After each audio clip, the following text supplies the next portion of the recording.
tout le monde, j'espère que vous allez bien. On se retrouve aujourd'hui pour une nouvelle vidéo où je fais ma pile à lire avec le jeu de la palle.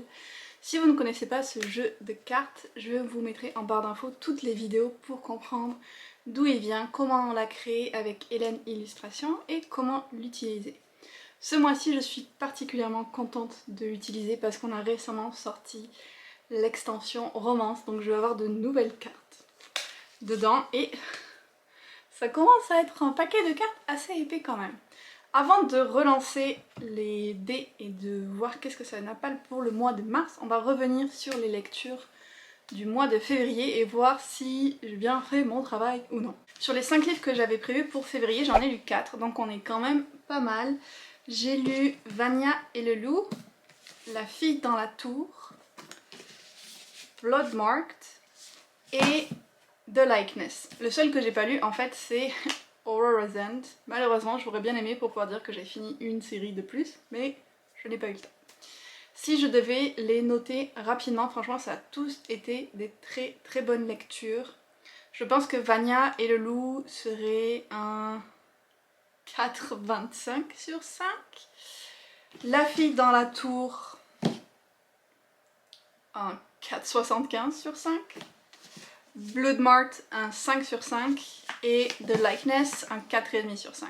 Et là je dis vraiment ça pour les départager au 0,25 près, mais vous comprendrez donc que je me suis régalée avec tous ces livres et ça c'était vraiment cool.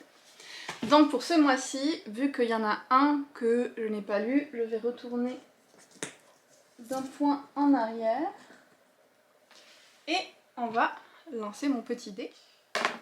4. Donc je suis sur une case normale, c'est-à-dire que je vais utiliser les cartes.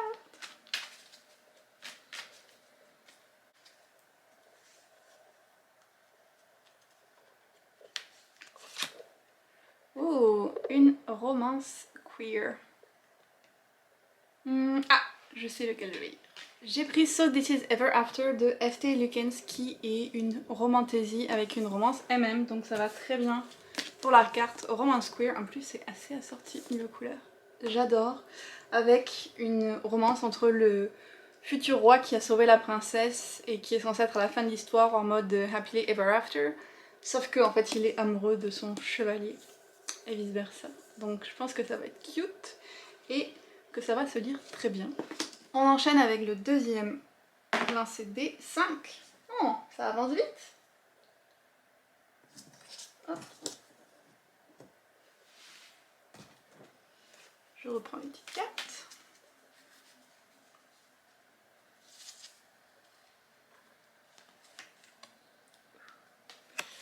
De l'urban fantasy. Oh, j'ai trouvé. J'étais pas trop sûre pour cette carte, puis je me suis souvenu que j'avais commandé sur Book Depository et qu'il arrivera peut-être un jour Wolf Song de T.J. Klune, dont je vous parle depuis des années, que j'essaye de lire depuis fort longtemps, et qui est une urban fantasy dans le sens qu'on a des loups-garous dans notre univers. Je sais pas trop qu'est-ce qui se passe de plus dans ces livres-là, je sais juste que c'est T.J. Klune, qu'il y a des loups-garous et qu'il y a une romance MM dedans. J'ai pas besoin d'en savoir plus pour pouvoir le lire et il va très bien pour cette carte.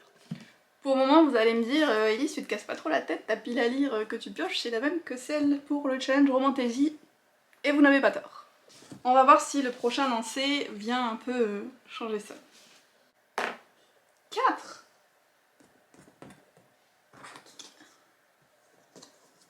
Ah là on a une case spéciale.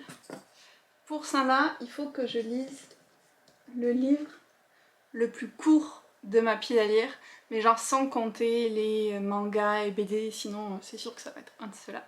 Donc je vais aller regarder ça sur mon compte Goodreads.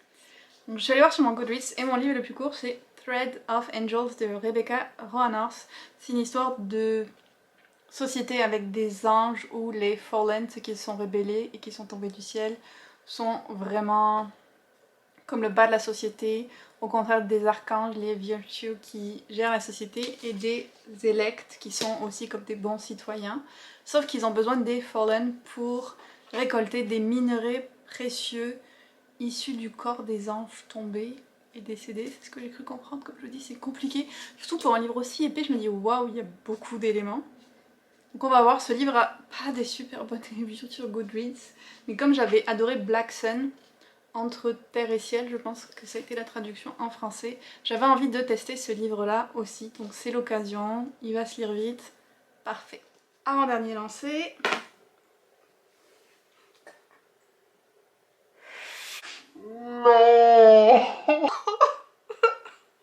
La rédaction est merde. J'ai fait 2. La dernière fois je vous l'avais dit, je suis sûre que je vais tomber sur la tête demain. Et voilà. On repart à 0. J'y crois pas. Oh, mais pourquoi? Pourquoi? Donc je vais repiocher une carte, considérer que la carte de départ c'est comme une case normale. De la haine à l'amour, une romance enemies to lovers. Je suis contente de piocher une des nouvelles cartes aussi, ça va être sympa. Par contre, faut que je réfléchisse. Je me suis trouvé une petite romance cute que je vais un peu oublier dans ma palle. The Good Luck Café de Annie Raines, donc ce serait bien aller aussi pour la carte petite ville, genre romance small town. On a une jeune femme qui était super contente avec sa carrière, ses amis, son weekly book club. On aime ça, tout se passait bien.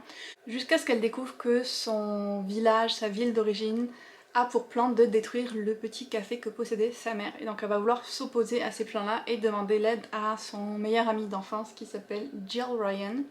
Sauf que lui, entre-temps, il est devenu maire de la ville et il soutient le plan de détruire le café. Donc ils vont être en opposition par rapport à ça. Je me dis que ça va bien pour la haine à l'amour. Techniquement c'est Friends to Enemies to Lovers peut-être, mais ça fonctionne. Et donc le dernier lancé de dés, ou le premier de mon nouveau départ. 8, bon, au moins ça avance.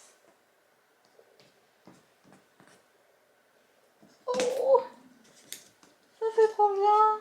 C'est la case où c'est un de mes animaux qui va choisir ma lecture. Ça va être très drôle ça. Je sais que c'est pas bien, hein, mais j'appâte mon chat avec ses croquettes spéciales. Je vais en mettre une sur chaque livre. La pauvre, elle a trop envie. Donc ça, c'est un Jenny Colgan que je me traîne depuis des années. Le deuxième tome d'Arcana. Un étrange prélude, j'ai enfin reçu la suite, donc je vais pouvoir les lire, des espèces de enquêtes historiques. Et Wandering Witch, un manga. Donc je vais installer les croquettes et puis Nessa va choisir. Yann, regarde, il y a des croquettes pour toi là. Des croquettes pour toi là. Alors on va voir. Oh là là.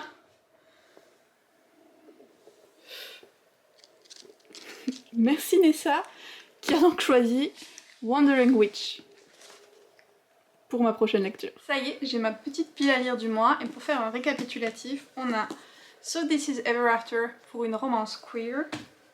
Pour Urban Fantasy, on a Wolf Song de T.J. Klune. J'espère vraiment que je vais le recevoir avant la fin du mois. J'avais mon livre le plus court, Thread of Angels. Un livre Enemies to Lovers, The Good Luck Café. Et puis le livre choisi par Nessa, qui est un manga, ce qui me rend très heureuse, Wandering Witch. J'aime bien parce qu'on a quand même une petite thématique de couleurs sur toutes ces lectures, on a pas mal de violets. Je trouve ça chouette. Voilà pour ma petite vidéo pile à lire pour le mois de mars. N'hésitez pas à me dire en commentaire quels sont les livres que vous avez prévus, si vous avez des questions sur le jeu de la palle ou quoi. En ce moment, sur mon Patreon, j'ai une offre spéciale où si vous vous inscrivez à partir du niveau Mug Doudou, vous pouvez obtenir une des cartes collector du jeu de la palle qui est la carte pirate. Donc je vous mettrai aussi les informations dans la barre d'infos si c'est quelque chose qui vous tente. Et puis on se retrouve très bientôt dans une autre vidéo.